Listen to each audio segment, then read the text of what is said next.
Triste nouvelle, c'est la crise pour les microbrasseries, pas juste au Québec, mais aussi en France. On parle de plus de 200 banqueroutes, ou en tout cas de plus de 200 processus de fin des opérations pour les brasseries en France. Au Québec aussi, ça brasse et ça brasse pas dans la bonne direction. On apprenait récemment 2 fermetures. Et puis récemment, il y avait le cri de cœur qui avait été lancé par la brasserie À l'abri de la tempête.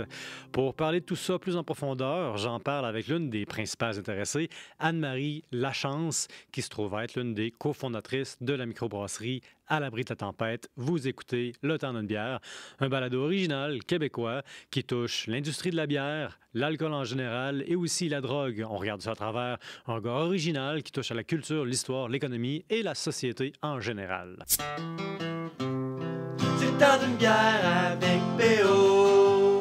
La la la la la la la. C'est le temps d'une bière avec PO. La la la la la la la. Anne-Marie Lachance, merci beaucoup d'être avec nous pour Le temps d'une bière. On comprend que les temps sont pas faciles ces temps-ci. Première question pour toi, c'est comment ça va? Très bonne question. Ça va bien. C'est sûr que ça va beaucoup dans un tourbillon là depuis plusieurs semaines, mais ça va bien. Ça va bien, le moral est bon, on tient le cap. Faisons le résumé des derniers événements. Il y a quelques jours à peine, vous lanciez un cri du cœur. Vous avez besoin d'une aide, et ça de façon urgente, pour éviter la banqueroute, ou plutôt pour préserver une microbrasserie qui est une institution au Québec. Oui, c'est ça, à l'abri de la tempête, ça fait 20 ans cette année là qu'on est présent.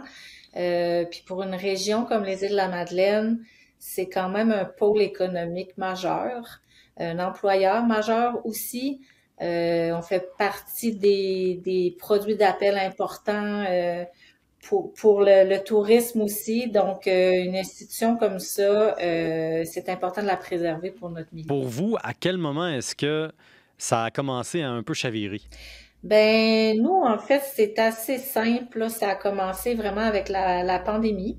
Donc, si je retourne un petit peu à l'avant de ça, en 2019, on avait fait des investissements majeurs pour doubler notre capacité de production puis agrandir l'usine.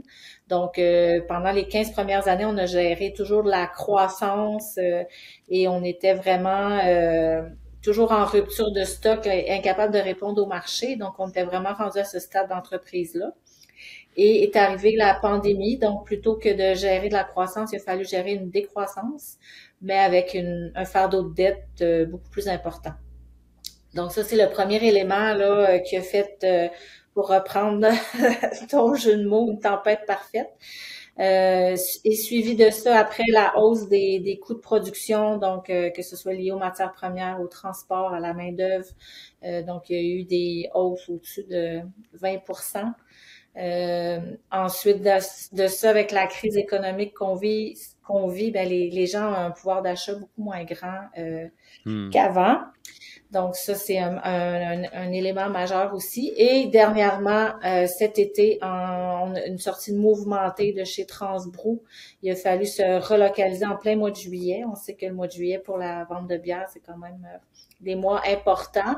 Donc, on s'est relocalisé en plein mois de juillet, reprise de la liste de la facturation de tout ce volet-là là, qu'on ne faisait pas. Donc, réorganisation interne. Fait qu'en 3 ans, là, c'est beaucoup d'éléments qui se sont succédés, qui ont fait que là, ben, on était au bout de nos ressources. Et puis, parle-nous un peu de votre décision récemment que vous avez prise. Ça doit être une discussion, premièrement, ça doit être une discussion au sein de l'équipe qui est pénible, qui est difficile, même si on admet qu'elle est nécessaire. Puis après ça, comment est-ce qu'on passe du constat à l'appel public? C'est quand même quelque chose d'avoir à dire à tout le monde. Écoutez, on a besoin de votre aide là, parce que on frise des gros problèmes. Oui. Ben, c'est sûr que le constat, nous, on le connaît depuis un moment, là. C'est sûr que ça fait plusieurs mois que je jongle avec ça, puis qu'on essaie de trouver des ententes, des portes de sortie. Les créanciers actuels ont été quand même assez, je dirais, tolérants et aidants, mais là, on était rendu vraiment à faire cette sortie-là. Euh, c'est pas facile de le faire, effectivement, mais en même temps, j'ai toujours été très transparente, moi, depuis que je suis en affaires. Donc, pour moi, ça allait de soi que je devais en parler, ne serait-ce que pour la communauté des îles. Euh, Puis, je suis convaincue, tu sais, une fois que tu as fait le tour de ton réseau, tu sais, je me suis dit, c'est sûr qu'il y a quelqu'un qui connaît quelqu'un qui, à un moment donné, ça va débloquer sur une aide. On s'entend toutes là que les îles de la Madeleine, la population le dit, les élus l'ont dit, les gens du milieu le disent, ça se peut pas que la microbrasserie soit plus là. Donc, Mhm. en le disant, c'est pour ne pas arriver aussi à un point de non-retour, puis quelqu'un dise, ben, avoir su, on aurait pu vous aider, tu sais. Donc là, ben, c'est su. Alors, ceux qui peuvent, aidez-nous. Ça a créé vraiment un mouvement vraiment impressionnant. Je m'attendais à un bel accueil, mais à ce point-là, ça a été vraiment touchant, là, tant au niveau de la communauté ici aux îles, mais à l'extérieur aussi, on s'en est fait parler beaucoup. Puis ça a créé vraiment un mouvement. Là, les gens sont plus en phase exploratoire en ce moment. J'ai des appels, il y a des gens qui prennent l'information sur comment ils peuvent nous aider. Mais c'est vraiment ça qu'on voulait faire, là, venir créer un mouvement pour pouvoir régler cet enjeu-là qui est urgent, effectivement. J'ai suivi un peu l'engouement général pour aider, mais surtout Mm. pour partager votre message. J'ai vu beaucoup de photos sur Instagram, notamment de vos bières avec Oui. quelqu'un qui dit voilà, il faut la boire pour la sauver. Et j'ai trouvé ça très beau, très noble Oui. aussi. Et puis là, évidemment, la question qui se pose, il y en a plusieurs. Est-ce que vous est-ce que vous avez déjà reçu de l'argent du gouvernement? Est-ce que c'est même envisageable, un prêt, ou plutôt même une subvention carrément du gouvernement pour sauver une microbrasserie, surtout dans la mesure où est-ce que c'est un peu une institution? Non, c'est pas une voie qui est possible. Il n'y a aucun programme là. Quand tu es rendu à l'aide au fonds de roulement, c'est très difficile là, Hmm. de te faire financer. On a eu souvent de l'aide là, pour des équipements, des projets, des choses comme ça, mais quand c'est vraiment lié au fonds de roulement, c'est beaucoup plus difficile. Et rendu au point où on était, c'était surtout pas assez rapide. La distribution aussi, ça coûte très cher et ça me fait penser, pour vraiment permettre aux gens de comprendre c'est quoi votre contexte très spécifique, pouvez-vous me donner un... Pouvez-vous, je m'excuse de vous voyer comme ça. Peux-tu me donner une idée des coûts de production puis de comment ça a changé avec la pandémie? Ben, c'est sûr que les coûts de production, ils ont monté en flèche, là, comme je disais, ça a monté au moins de Mhm. 20%, ne serait-ce que pour les matières premières, pour le transport, le carton. Donc, c'est pour ça qu'on a abandonné aussi le format de la bouteille, parce que là, ça devenait vraiment trop coûteux. Et le suremballage aussi, on a fait une étude aussi environnementale qui nous disait que la canette pour le milieu insulaire était un contenant beaucoup plus écologique Ah à oui. prôner que la bouteille. Donc ça m'a étonnée parce que veux pas, je misais beaucoup sur la bouteille à cause de son remplissage multiple, mais avec les allers-retours de bateaux et tout ça, effectivement, c'est logique. Et au niveau des coûts, ben c'est beaucoup plus léger à transporter. Donc ça, on va voir des retombées là-dessus assez rapidement là, parce que sur la bouteille, c'était les plus du 2 tiers était du transport, Plus du deux tiers étaient de transport. Ben incluant justement, la distribution, le distributeur et tout ça. Là, quand je suis allé me procurer votre caisse de 6 au dépanneur Rapido à Gatineau, bonjour à Sandra, je me demandais, mais comment ils font pour les bouteilles? On a plein de difficultés de nettoyage de bouteilles avec une compagnie qui a fermé ses portes. Ça doit être extrêmement cher. Vous ne faites pas de bouteilles sur place, je présume. Non, Est-ce que le je me trompe? lavage se fait pas là. Nous, on était avec l'usine à Saint-Bruno. Donc, Ah, c'était OK. pas un enjeu pour nous, la fermeture de l'usine à Québec, là, OK, parce OK. qu'on était à Saint-Bruno. Mais étant les seuls en bouteille, ça devenait difficile, ne serait-ce que d'avoir accès aux tablettes, mais aussi Oui. tout ce qui est l'approvisionnement alentour, tu sais, le carton, tout ça. Comme il n'y a plus personne qui utilisait ce format-là, ben là, c'était beaucoup plus coûteux de Ouais. pouvoir faire ces formats-là. Oui, tout à fait. Puis après ça, il y a aussi la complexité d'exporter à partir des îles de la Madeleine. Vous êtes à combien de kilomètres, mettons, de Québec par bateau? Ben, en fait, le bateau, il utilise deux voies, là. C'est soit qu'il se rend jusqu'à l'île du Prince-Édouard, puis ensuite c'est par camion. Là, c'est OK. 1 000 kilomètres. Ou sinon, le bateau se rend directement à Montréal. OK, OK. Mais nous, ça prend le chemin de l'île du Prince-Édouard et ensuite camion. C'est des longs kilométrages, là. C'est une très longue route. Oui. Donc, c'est sûr que on a ça qui est comme plus coûteux dans notre façon de fonctionner, autant pour ce qu'on fait venir aux îles là, dans nos intrants. C'est quelque chose qu'on a eu à gérer depuis 20 ans. Ça fait partie Ben, de notre façon de faire. Ouais. ben justement, je pense que vous êtes un bon exemple d'une microbrasserie qui est en plein cœur de son propre terroir, qui l'habite et qui y puise goulûment. Sans trop exagérer sur le côté poétique. Parlez-nous un peu de votre approche. Comment est-ce que vous embouteillez les îles de la Madeleine? J'ai pas eu le temps de dévorer l'étiquette de la bière que je déguste parce que je me disais que tu allais pouvoir le faire à ma place. Ben, en fait, la façon dont on travaille le terroir varie selon la recette. Donc, il peut avoir, oui, des intrants locaux. Donc, on fait beaucoup de maillage avec des producteurs d'ici. On fait beaucoup de cueillettes d'intrants aussi. Mais on y va aussi avec c'est pas juste le terroir, mais c'est aussi l'histoire ou bien la vibe des îles de la Madeleine. Donc, Mhm. c'est un peu tout ça aussi qu'on essaye de mettre en valeur. Chaque bière a sa personnalité, si vous voulez, qui parle d'un petit côté des îles différents. Donc, l'écume, c'est notre bière ambassadrice, si vous voulez. C'est la première qu'on a brassée il y a 20 ans et qu'on fait toujours. Donc, c'est une pilsner vraiment petit côté salin.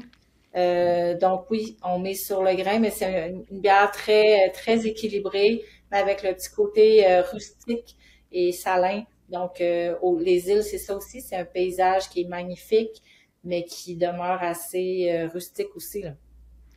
C'est pas juste une page d'histoire, cette bière-là, c'est aussi une page du livre de photos des îles de la Madeleine. Oui.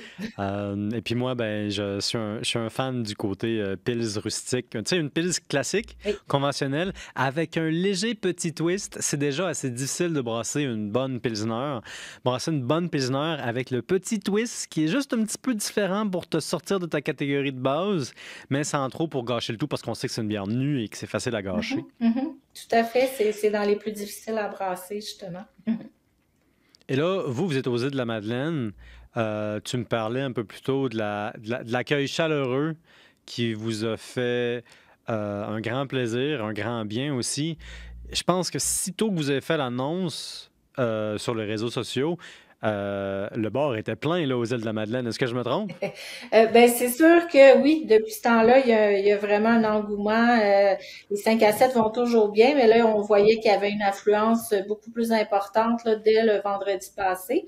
Puis, spontanément, là, une initiative de quelqu'un ici dans la population qui a demandé aux gens de se rassembler ici mardi dernier pour justement nous soutenir, puis que tout le monde puisse être rassemblé. Et là, c'était plein à craquer.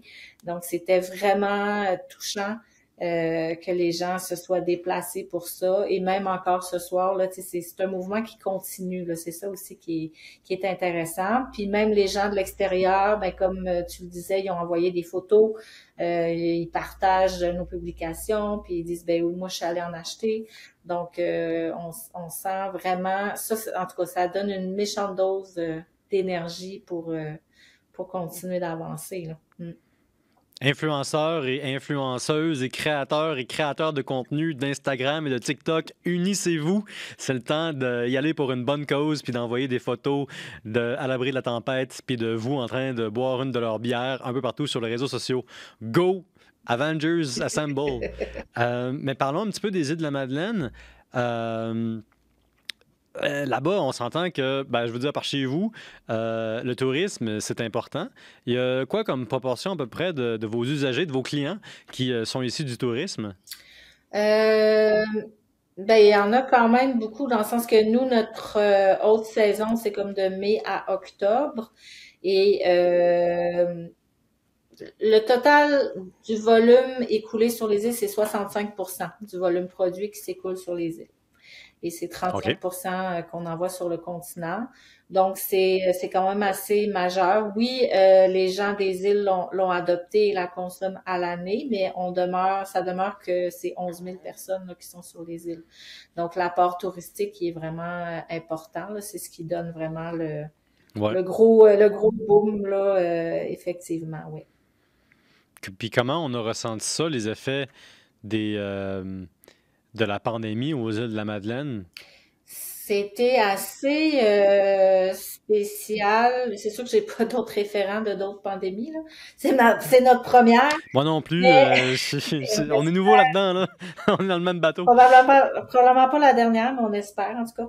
Bref, c'est un peu spécial parce qu'on est sur une île, donc jusqu'à la fin juin, on savait même pas si l'île allait ouvrir. Euh, Ah, parce que l'île avait été fermée, moi je savais pas ça. Ben, sans être fermé, les gens pouvaient pas voyager ou se déplacer Ouais, de ben oui. région en région. Nous, on était encerclés aussi. Le Nouveau-Brunswick avait fermé aussi. Donc, Hmm. même si on était ouvert, les gens pouvaient pas se rendre. Donc, tu sais, on l'a su autour de la mi-juin si on allait pouvoir accueillir des gens ou pas.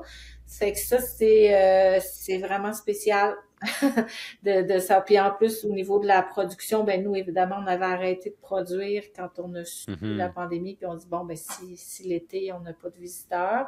Finalement, on en a eu. L'été suivant, ça a été vraiment beaucoup de monde, beaucoup plus que ce qu'on est habitué.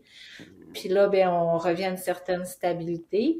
Mais c'est surtout devant toutes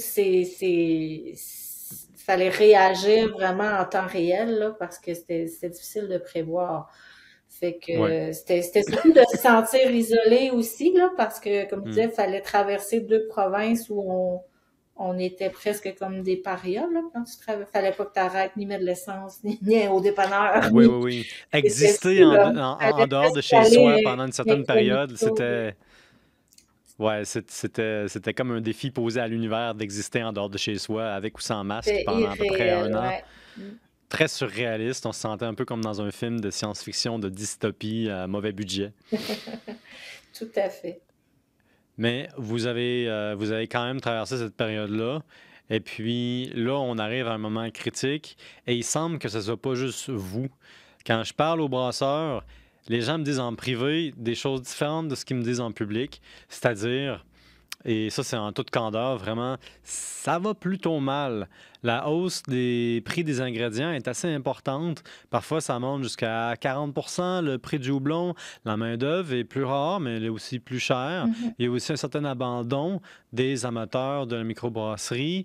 Il y a moins de gens qui sont prêts à payer plus cher pour une bonne bière. Et ceux qui sont prêts à payer plus cher sur une bonne bière se replient sur trois ou quatre microbrasseries qu'ils connaissent déjà. Fait que ça va très mal pour les nouvelles microbrasseries.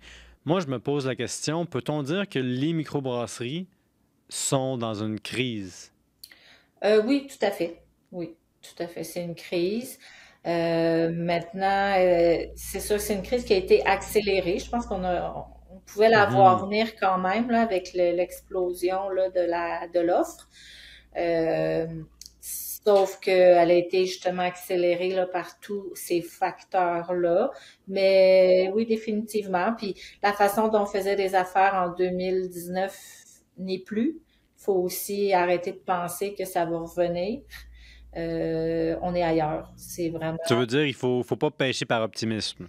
Ben, c'est pas tant par optimisme, c'est juste une façon. On peut pas revenir en arrière. Tu sais, la pandémie a changé Mhm. beaucoup de choses, puis maintenant, il Ouais. faut vivre avec ces choses-là qui ont changé. Donc, il faut changer nos modèles d'affaires, il faut changer notre approche, il faut changer nos ambitions. C'est vraiment vers ça qu'il faut aller, selon moi, pour y arriver. La bière existe depuis toujours, puis elle va exister toujours, là. Moi, je pense Mhm. oui, on est dans un creux de vague, mais ça va revenir. Ouais. Donc, il y a des modes qui viennent, qui passent, qui en ce moment peuvent nous faire mal un peu, mais je veux dire, la bière est là pour rester, là. Ça fait plus. Effectivement, la bière est là pour rester. On parle de consommation d'alcool par adulte en diminution au Canada. Ce qu'on voit par contre, c'est des gens qui sont plus soucieux de mettre leur argent dans ce qui coûte moins cher, ce qui est parfaitement compréhensible parce que on vit dépendamment de quel économiste on écoute, soit dans une période de récession, soit dans une période qui est proche de la récession. Mhm. En tout cas, tout le monde pense à son argent beaucoup plus qu'avant. Parce que la belle année, de la première année de la pandémie, c'est fini. Après ça, 2023 a été catastrophique pour les brasseries, non? Oui, oui, tout à fait. Ce qui est difficile en ce moment, c'est qu'on peut plus. Avant, on pouvait tout planifier. C'était très Hmm. prévisible. Les demandes, tu sais, c'était assez facile de faire une planification de production. Euh, En ce moment, c'est à peu près impossible de le faire de façon précise depuis 3 ans, depuis la pandémie, effectivement, parce que le marché est en transformation. Donc, tu penses aller dans une voie, finalement, ça va dans l'autre. C'est beaucoup plus d'incertitude. Fait qu'il y a ce côté-là aussi où on doit être plus réactif. Pas planifier trop d'avance, mais se donner le plus de réactivité possible. Euh, c'est sûr que là, les gens ont beaucoup plus d'offres qu'avant, que ce soit au niveau de la bière ou tout, tout autre produit alcoolisé. Il y en a beaucoup plus qu'il y en avait. Euh, mais à un moment donné, les alcools sucrés qui goûtent rien, les gens vont se tanner. Euh, Les modèles hybrides.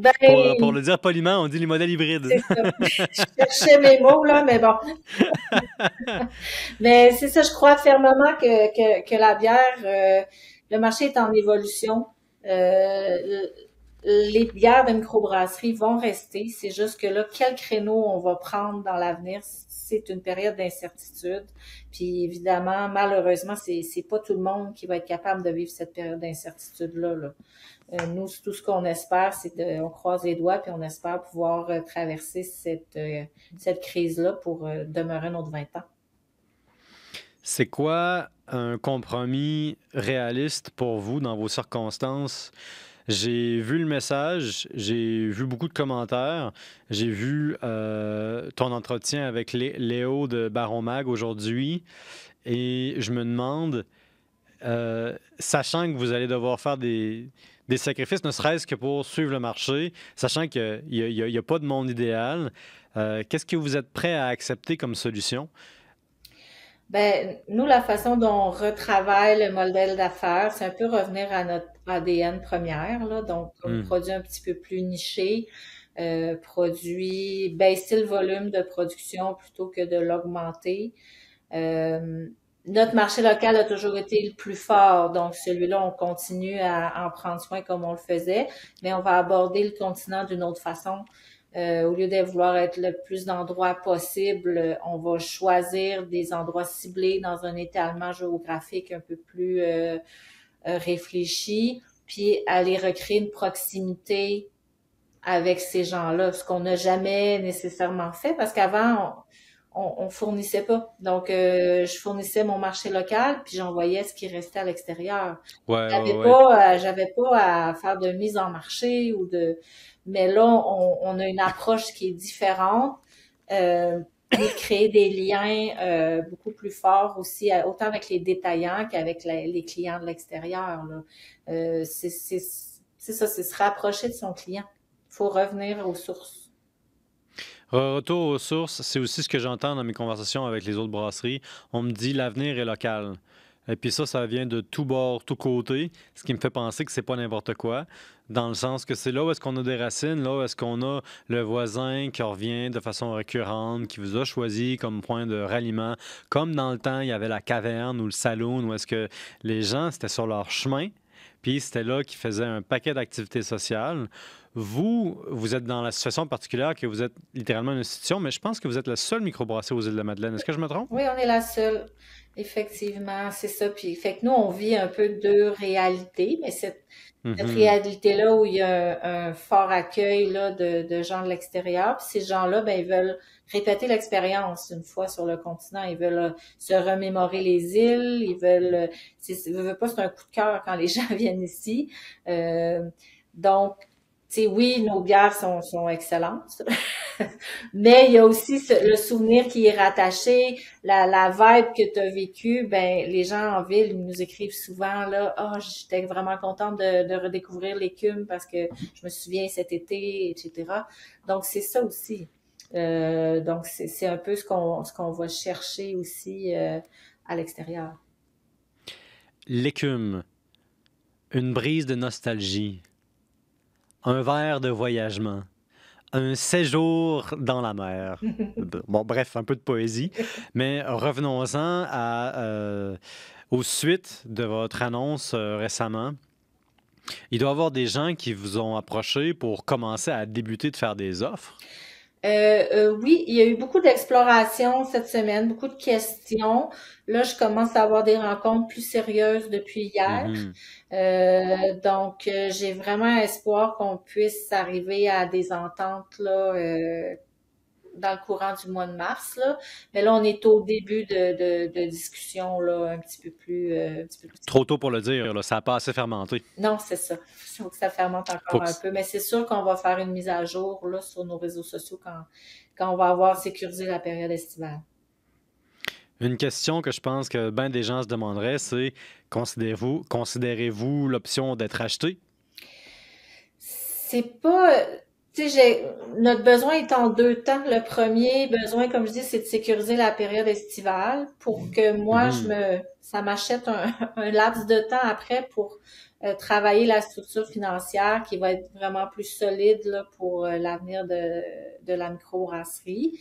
Dans ce deuxième scénario-là, je suis ouverte à tout. Je ne repousse rien comme idée pour le moment, mais c'est pas le but premier. Euh, tu sais, nous, ici, on est une équipe qui est vraiment motivée, solide et prête à rester en place. Donc, après, l'important, c'est que la micro-brasserie ait une pérennité dans le temps. Donc, je veux pas rien exclure. L'important aussi, c'est surtout qu'il y ait un match de valeurs, quelqu'un qui respecte l'entité qu'on est. Euh, D'arriver pour dénaturer à l'abri de la tempête, tu sais, c'est pas à tout prix, dans le sens que Mhm. si je veux qu'il y ait une pérennité, il va falloir que ça soit dans l'alignement des valeurs. Ouais, je comprends ça, ça a beaucoup de sens. Ce que tu me dis, c'est que pour l'instant, on est dans l'urgence. Après ça, on va penser long terme. Fait que chaque chose en son temps. Oui, puis on va prendre la meilleure décision pour la pérennité de l'entreprise après. Est-ce que ce sera ça? Est-ce que ce sera une réouverture d'action? Est-ce que ce sera une création de coop? Tous les scénarios sont sur la table. Puis il y a quelque chose à un moment donné qui va faire du sens, qui va dire ben c'est vers ça qu'il faut aller parce que c'est ça qui va assurer la longévité. C'est ça qui est important. Oui, ben absolument. Vous avez tellement mis d'efforts, de passion, d'énergie, puis d'amour aussi dans cette brasserie. Ouais. Euh, mais là, vous êtes aux îles de la Madeleine. Je le répète, c'est vraiment beau, les îles de la Madeleine. J'ai pas eu la chance d'y aller. Mais là, maintenant, il faut que tu nous aides à t'aider. Il faut que tu vendes les îles de la Madeleine. Oui. C'est quoi ton message de 45 secondes? Tu as le droit de prendre plus que 45 secondes pour vendre les îles de la Madeleine aux gens qui sont jamais allés. Go! Ben, les îles de la Madeleine, il faut y venir pour comprendre ce que c'est, parce que c'est une expérience, c'est un coup de cœur, ça se passe dans le cœur. Oui, il y a des belles plages, il y a 300 kilomètres de plage, on s'entend qu'à chaque jour, tu peux changer de plage, puis si tu mets ta serviette à côté de celle de quelqu'un, c'est parce que tu veux vraiment y parler, là. Parce que tu peux vraiment avoir la paix aux îles Je de la prends des notes. Madeleine. Je prends des notes. Donc, c'est à couper le souffle. Moi, ce qui m'a attiré ici, il m'a gardé ici, c'est l'horizon à perte de vue aussi. Tu vois pas l'autre bord là. T'es en plein milieu là du golfe là, donc tu vois pas l'autre bord. Tu respires. Oui, il vente, mais c'est un vent qui est pas agressant. C'est juste que t'as de l'air. Quand j'arrive en ville, je manque d'air. Ici, t'en as à plein poumon.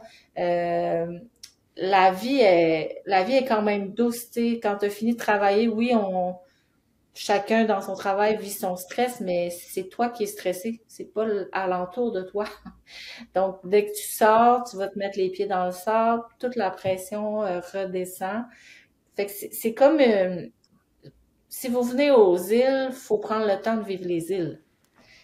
Si vous faites un marathon d'aller voir plein de choses et d'être à vous, c'est pas ça. Il faut prendre le temps de vivre le moment présent puis dire bon ben aujourd'hui avec la vibe de la journée, mon activité, ça ce sera ça. C'est de prendre son temps. Mm. Prendre son temps. J'essaie d'imaginer ce serait quoi ma vie de travailler sur une des îles, puis après ça, de finir le travail, puis d'aller me mettre directement les pieds dans le sable, puis de contempler l'infini comme ça. C'est merveilleux. À 6h, 6h30, tu peux être sur la plage avec ton souper, les pieds dans l'eau, tu vas faire une saucette, ou juste tu vas te baigner, ça te dure 10 minutes, tu reviens chez vous. Tu as l'impression de ne pas avoir travaillé de la journée. Tu sais. Même si l'été, nous, c'est une grosse période de travail, j'ai pas de vacances, mais j'arrive quand même à profiter de mon été puis à sentir que j'ai eu des vacances parce que par ces petits bouts-là de journée, euh, tu viens complètement te réénergiser, là. Puis c'est ça qui est difficile à partager vraiment. C'est précisément le genre d'expérience qu'il faut vivre pour vraiment bien comprendre. Mais la question que tout le monde se pose, c'est toi, là, est-ce que tu réussis à aller te tremper les pieds dans l'eau à chaque jour? L'été, oui. Ah oui? Oui, oui, tous les soirs, je vais Très me bien, baigner. très Puis bien. il y a même un courant en ce moment où tout le monde se baigne l'hiver, là. Donc, Ah oui? oui, il y a un Ben, on n'a pas eu d'hiver au courant, Québec. On n'a pas eu d'hiver. les baigneuses de la Grave se baignent tous les matins à l'année longue et on les voyait tasser les blocs de glace pour aller se baigner. Donc, on se baigne à l'année. Il y a du surf qui se fait même l'hiver. Les gens profitent de l'eau, peu importe la température. Je trouve ça farouchement Mm. impressionnant de se baigner l'hiver dans l'eau. J'ai commencé moi-même les cold baths, Oui. les trucs là, pour booster son système immunitaire. C'est quelque chose de rester dans de l'eau à moins de 5 degrés pendant plus que 3 minutes. Oui, la dernière fois, je le fais pas souvent l'hiver, mais je l'ai fait dernièrement aussi. Puis la mer était elle était pas gelée encore comme une slush. Fait que là, tu Ouais, te baignes OK. là-dedans, tu dis, OK, il fait comme froid, elle est sur le bord d'être gelée, mais Effectivement. étrangement, le choc est pas si grand, là. Puis tu sors de là, tu te sens tellement bien.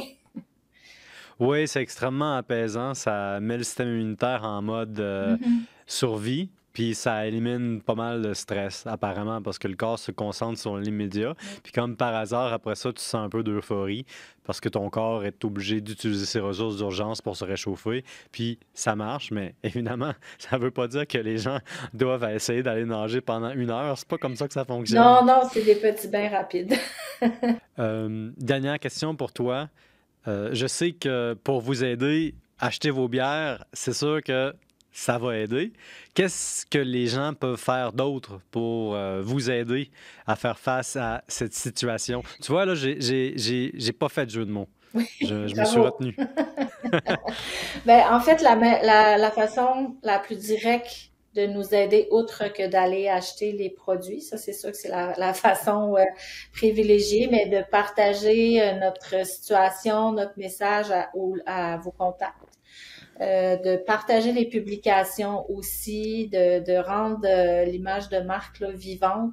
Ça, c'est ce qui peut nous aider le plus.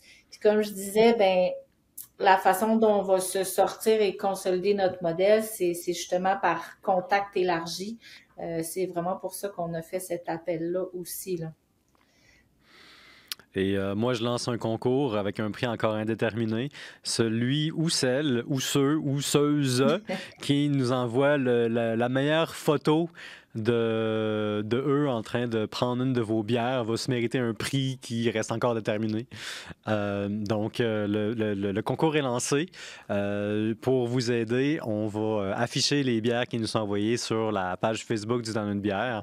Puis on va essayer de faire une belle ribambelle de photos. Ben, Tout ça pour bien commencer la saison. je te laisserai décider le choix de la photo la plus créative. Puis moi, je m'engage à faire parvenir à ces personnes-là une boîte surprise des Îles-de-la-Madeleine.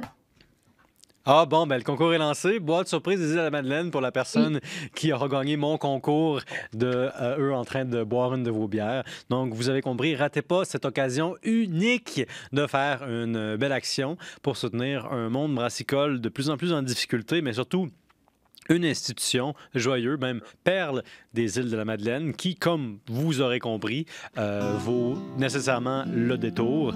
C'est un cas où est-ce que la distance est une valeur ajoutée et pas le contraire. Anne-Marie, ça a été un grand plaisir de jaser avec toi. On te souhaite, toi et l'équipe, tout le meilleur et le meilleur des redressements économiques, sociaux et mentaux pour l'année 2024. Merci infiniment. C'est vraiment un plaisir d'être là. Ça a été un plaisir de prendre le temps d'une bière, littéralement, avec toi. Merci beaucoup.